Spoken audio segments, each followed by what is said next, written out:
আসসালামু আলাইকুম। শুরুতেই জানিয়ে দিব এখনকার গুরুত্বপূর্ণ সংবাদ শিরোনাম। এবার গুলি লক্ষ্যভ্রষ্ট হবে না, ট্রাম্পকে হত্যার হুমকি ইরানের। ইরানের বিরুদ্ধে সামরিক অভিযান নিয়ে যা জানালো তুরস্ক। ট্রাম্পের হুমকি ধমকি, কাতার ওমানকে নিয়ে ইরানের পাশে সৌদি আরব। 2 লাখ সেনা খুঁজে পাচ্ছে না ইউক্রেন। ইরানের জনগণ পাহলভিকে মেনে নেবে কিনা সন্দেহ আছে, ট্রাম্প। ইরানে হামলার খায়েশ নেই, ট্রাম্প। উত্তেজনার মধ্যেই মধ্যপ্রাচ্যে বিমানবাহী রণতরী পাঠাচ্ছে যুক্তরাষ্ট্র। তেহরানের সুস্পষ্ট হুমকি, ইরান ইস্যুতে ট্রাম্পের হঠাৎ নমনীয় সুর। শুনছিলেন সংবাদ শিরোনাম, এবার বিস্তারিত। তবে তার আগে অনুরোধ থাকবে ভিডিওতে একটি লাইক দিন এবং কোথায় থেকে আমাদের ভিডিওটি দেখছেন কমেন্টে জানিয়ে দিন। এবার গুলি লক্ষ্যভ্রষ্ট হবে না, ট্রাম্পকে হত্যার হুমকি ইরানের। যুক্তরাষ্ট্রের প্রেসিডেন্ট ডোনাল্ড ট্রাম্পকে উদ্দেশ্য করে হুমকি দিয়েছে ইরান। 2024 সালের যুক্তরাষ্ট্রে পেনসিলভেনিয়ায় ট্রাম্পকে হত্যা চেষ্টার ভিডিও ক্লিপ সম্প্রচার করে ইরানের রাষ্ট্রীয় টেলিভিশনে হুমকি দেওয়া হয়েছে। টেলিভিশনে গুলির ঘটনার ওই ভিডিও দেখিয়ে বলা হয়, এবার গুলি লক্ষ্যভ্রষ্ট হবে না। 2024 সালের 13 জুলাই পেনসিলভানিয়ার বাটলারে নির্বাচনী সমাবেশে ট্রাম্পকে লক্ষ্য করে গুলি চালান এক বন্দুকধারী। কান ছুঁয়ে পাশ দিয়ে গুলি চলে যাওয়ায় অল্পের জন্য রক্ষা পেলেও জখম হন তিনি।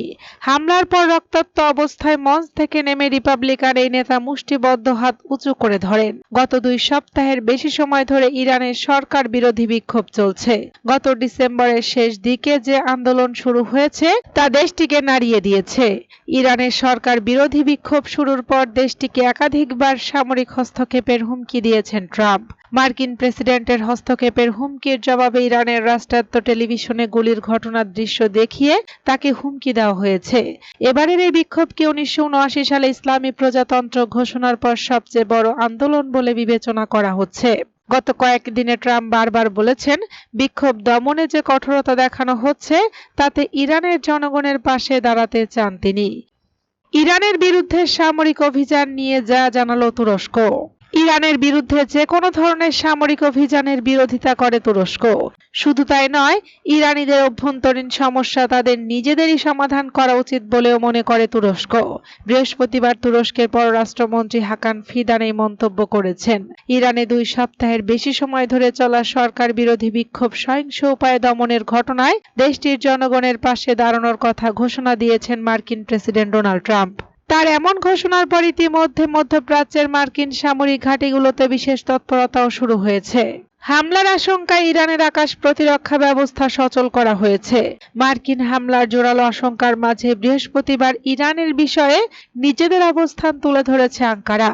ইস্তাম্বুলে সাংবাদিকদের সঙ্গে আলাপকালে তুরস্কের পররাষ্ট্রমন্ত্রী হাকান ফিদান বলেছেন, আমরা ইরানের বিরুদ্ধে সামরিক অভিযানের বিরোধী।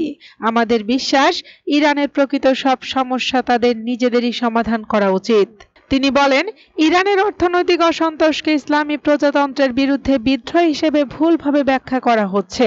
ইরানে চলমান সংকট সমাধানে সংলাপের আহ্বান জানিয়েছেন তুরস্কের পররাষ্ট্রমন্ত্রী ফিদান। তিনি বলেছেন, আমরা চাই সমস্যাগুলো সংলাপের মাধ্যমেই সমাধান হোক। হাকান ফিদান বলেন, আশা করি মধ্যস্থতাকারী অন্যান্য পক্ষ কিংবা সরাসরি সংলাপের মাধ্যমে যুক্তরাষ্ট্র ইরান নিজেদের মধ্যে এই বিষয়টির সমাধান করবে। আমরা সেখানকার অগ্রগতি নিবিড়ভাবে পর্যবেক্ষণ করছি। ট্রাম্পের হুমকি ধমকি, কাতার ওমানকে নিয়ে ইরানের পাশে সৌদি আরব। ইরানের উপর সম্ভাব্য সামরিক হামলা থেকে মার্কিন যুক্তরাষ্ট্রকে বিরত রাখতে কাতার ওমানকে সঙ্গে নিয়ে একটি বিশেষ কূটনৈতিক উদ্যোগের নেতৃত্ব দিচ্ছে সৌদি আরব। সৌদি আরব আশঙ্কা করছে যে কোনো ধরনের সংঘাত বৃদ্ধি তাদের অর্থনীতির ব্যাপক ক্ষতি করবে। তবে তাদের বড় আশঙ্কার জায়গা হলো এর ফলে দেশের অভ্যন্তরে বিরূপ প্রতিক্রিয়ার সৃষ্টি হতে পারে, বিশেষ করে ইরানের সর্বোচ্চ নেতা আয়াতুল্লাহ আলী খামেনি যদি এই হামলায় নিহত হন। ইরানের উপর হামলা হলে হরমুজ প্রণালী দিয়ে চলাচলকারী তেলবাহী ট্যাঙ্কারগুলোর নিরাপত্তা বিঘ্নিত হতে পারে বলেও উদ্বিগ্ন আরব রাষ্ট্রগুলো। উপসাগরীয় অঞ্চলের প্রবেশ পথে অবস্থিত এই সংকীর্ণ জলপথটি ইরানকে তার প্রতিবেশী আরব দেশগুলো থেকে আলাদা করেছে। বিশ্বের মোট জ্বালানি তেল পরিবহনের প্রায় 5 ভাগের 1 ভাগ হয়ে থাকে এই গুরুত্বপূর্ণ জলপথ দিয়ে।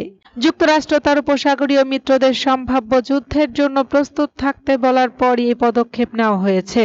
ওয়াশিংটনের এই সতর্কবার্তা উপসাগরীয় দেশগুলোর রাজধানীতে গভীর উদ্বেগের জন্ম দিয়েছে। তারা এই সংঘাতের আঞ্চলিক পরিণতি, জ্বালানি নিরাপত্তা, গুরুত্বপূর্ণ অবকাঠামোর স্থিতিশীলতা এবং নিজেদের ভূখণ্ডের সম্ভাব্য প্রভাব নিয়ে শঙ্কিত। সৌদি আরব, কাতার ও ওমান হোয়াইট হাউসকে বলেছে, ইরানের সরকার উৎখাতের যে কোনো চেষ্টা তেলের বাজারে চরম অস্থিরতা সৃষ্টি করবে এবং শেষ পর্যন্ত তা মার্কিন অর্থনীতিরই ক্ষতি করবে। সৌদি কর্মকর্তাদের বরাদ্দে ওয়াল স্ট্রিট জার্নাল আরও জানিয়েছে, রিয়াদ ইতিমধ্যে তেহরানকে আশ্বস্ত করেছে যে তারা কোনো সম্ভাব্য সংঘাতের অংশ হবে না। মার্কিন নেতৃত্বাধীন কোনো যুদ্ধে জড়িয়ে পড়া এড়াতে যুক্তরাষ্ট্রকে সৌদির আকাশসীমা ব্যবহার করে হামলা চালানোর অনুমতি দেবে না বলেও জানিয়ে দিয়েছে রিয়াদ।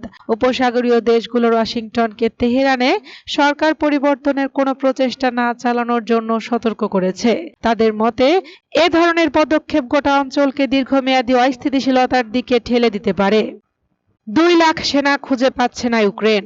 রাশিয়ার সঙ্গে চলমান যুদ্ধে প্রচণ্ড চাপের মুখে পড়েছে ইউক্রেনীয় সেনাবাহিনী। দেশটির প্রতিরক্ষা মন্ত্রী হিসেবে দায়িত্ব নেওয়া মিখাইলো ফেদোরভ জানিয়েছেন, অনুমতি ছাড়া কাউকে কিছু না জানিয়ে প্রায় 2 লাখ সেনা সদস্য কর্মস্থল ছেড়ে পালিয়েছে। যুদ্ধকালীন সময়ে সামরিক দায়িত্ব এড়ানোর অভিযোগে প্রায় 20 লাখ ইউক্রেনীয় নাগরিক ওয়ান্টেড তালিকায় রয়েছেন। ফেদোরভ প্রথম কোন ইউক্রেনের নেতা যিনি যুদ্ধ ছেড়ে সেনাদের পালানোর বিষয়টি স্বীকার করেছেন। বুধবার ইউক্রেনের পার্লামেন্টে প্রতিরক্ষা মন্ত্রী হিসেবে নিয়োগ পায় ফেদোরভ। তার আগে এসব তথ্য জানান তিনি। রাশিয়ার সঙ্গে দীর্ঘদিনের যুদ্ধে ইউক্রেনের ফ্রন্ট লাইনে পরিস্থিতি অত্যন্ত কঠিন, যেখানে সংখ্যায় ও অস্ত্রে শক্তিশালী প্রতিপক্ষের বিরুদ্ধে গুরুত্বপূর্ণ অবস্থান ধরে রাখতে লড়ছে কিয়েভের বাহিনী। দীর্ঘদিন ধরে সেনাদের মনোবল কমে যাওয়া ও ব্যাপক পলায়নের গুজব শোনা যাচ্ছিল। ফেদোরভের মন্তব্যে সে আশঙ্কার বাস্তব চিত্র সামনে এলো। ইরানের জনগণ পাহলভিকে মেনে নেবে কিনা সন্দেহ আছে। ট্রাম্প। মার্কিন প্রেসিডেন্ট ডোনাল্ড ট্রাম্প বলেছেন, ইরানের বিরোধী নেতা রেজা শাহ পাহলভি খুবই ভদ্র মানুষ মনে হয়, তবে তিনি আদৌ ইরানের ভিতরে পর্যাপ্ত সমর্থন জোগাড় করতে পারবেন কিনা তা নিয়ে আমি নিশ্চিত না। মার্কিন প্রেসিডেন্ট বলেন, ইরানের ধর্মীয় শাসন ব্যবস্থা ভেঙে পড়ার সম্ভাবনা রয়েছে। একই সঙ্গে তিনি ইউক্রেন যুদ্ধ নিয়ে রাশিয়ার সঙ্গে আলোচনায় অচল অবস্থার জন্য ইউক্রেনের প্রেসিডেন্ট ভলোদিমির জেলেনস্কিকে দায়ী করেন এবং ফেডারেল রিজার্ভ চেয়ারম্যান জেরোম পাওয়েলকে নিয়ে বিচার বিভাগের তদন্তে রিপাবলিকানদের সমালোচনা উড়িয়ে দেন। ইরানে চলমান বিক্ষোভে সহিংস দমন পীড়নের ঘটনায় হাজারো মানুষের মৃত্যুর খবরের প্রেক্ষাপটে ট্রাম্প আগেও আন্দোলনকারীদের পক্ষে হস্তক্ষেপের হুমকি দিয়েছেন। ইরানে হামলার খায়েশ নেই। ট্রাম্প। ইরানে হামলার খায়েশ নেই বলে জানিয়েছেন মার্কিন প্রেসিডেন্ট ডোনাল্ড ট্রাম্প। তিনি তেহরানকে সংযম প্রদর্শনের আহ্বান জানিয়েছেন। রাষ্ট্রদূত মোকাদ্দাম জানান, বুধবার পাকিস্তান সময় রাত আনুমানিক 1টার দিকে তিনি এ সংক্রান্ত তথ্য পান। ওই বার্তায় বলা হয়, ট্রাম্প যুদ্ধ চান না এবং ইরানকে যুক্তরাষ্ট্রের আঞ্চলিক স্বার্থে কোনো ধরনের হামলা না চালানোর অনুরোধ জানিয়েছেন। তিনি বলেন, ইরানের জনগণের শান্তিপূর্ণ প্রতিবাদ করার বৈধ অধিকার রয়েছে এবং সরকার ইতিমধ্যে বিক্ষোভকারীদের সঙ্গে আলোচনায় বসেছে। তবে তিনি অভিযোগ করেন, কিছু সশস্ত্র গোষ্ঠী ইরানে হত্যাকাণ্ড চালিয়েছে এবং একই সঙ্গে মসজিদেও হামলা করেছে। উত্তেজনার মধ্যে মধ্যপ্রাচ্যে বিমানবাহী রণতরী পাঠাচ্ছে যুক্তরাষ্ট্র। ইরানের সঙ্গে চলমান উত্তেজনার মধ্যে দক্ষিণ চীন সাগর থেকে মধ্যপ্রাচ্যে বিমানবাহী রণতরী পাঠাচ্ছে যুক্তরাষ্ট্র। এরই মধ্যে বহর নিয়ে গন্তব্যস্থলে রওনা দিয়েছে ইউএসএস আব্রাহাম লিঙ্কন, যেখানে রণতরী ছাড়াও বিভিন্ন ধরনের যুদ্ধ জাহাজ, ডেস্ট্রয়ার, ফ্রিগেট ও সাবমেরিন রয়েছে। সংবাদ মাধ্যমটির দাবি, পেন্টাগনের নির্দেশে আগামী 1 সপ্তাহের মধ্যে সেন্ট্রাল কমান্ড এরিয়াতে পৌঁছাবে এই ক্যারিয়ার স্ট্রাইক গ্রুপ। মধ্যপ্রাচ্য সহ উত্তর পূর্ব আফ্রিকা, মধ্য দক্ষিণ এশিয়ার মোট 21টি দেশ নিয়ে গঠিত যুক্তরাষ্ট্রের সেন্ট্রাল কমান্ডের ভৌগোলিক অবস্থান। তেহরানের সুস্পষ্ট হুমকি। ইরান ইস্যুতে ট্রাম্পের হঠাৎ নমনীয় সুর। ইরানের বিরুদ্ধে সামরিক হামলার হুমকির সুর অনেকটা নমনীয় করেছেন যুক্তরাষ্ট্রের প্রেসিডেন্ট ডোনাল্ড ট্রাম্প। তিনি বলেন, ইরানের সরকার বিরোধী বিক্ষোভকারীদের হত্যা বন্ধ হয়েছে। এমন আশ্বাস পাওয়ার পর নতুন এই সিদ্ধান্ত নিয়েছেন তিনি। একই সঙ্গে ইরানের পররাষ্ট্রমন্ত্রী আব্বাস আরাকচি দাবি করেছেন, বিক্ষোভকারীদের ফাঁসি দেওয়ার কোনো পরিকল্পনাই নেই।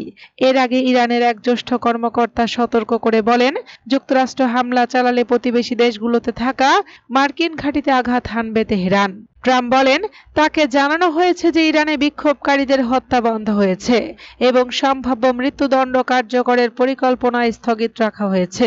বিশ্লেষকদের মতে, ইরান সংকট নিয়ে তার আগের কঠোর অবস্থান থেকে উল্লেখযোগ্যভাবে সরে আসার এটি সুস্পষ্ট ইঙ্গিত। ট্রাম্প জানান, তিনি বিভিন্ন পক্ষের খুব গুরুত্বপূর্ণ সূত্রের সঙ্গে কথা বলেছেন এবং পরিস্থিতির অগ্রগতি পর্যবেক্ষণ করবেন।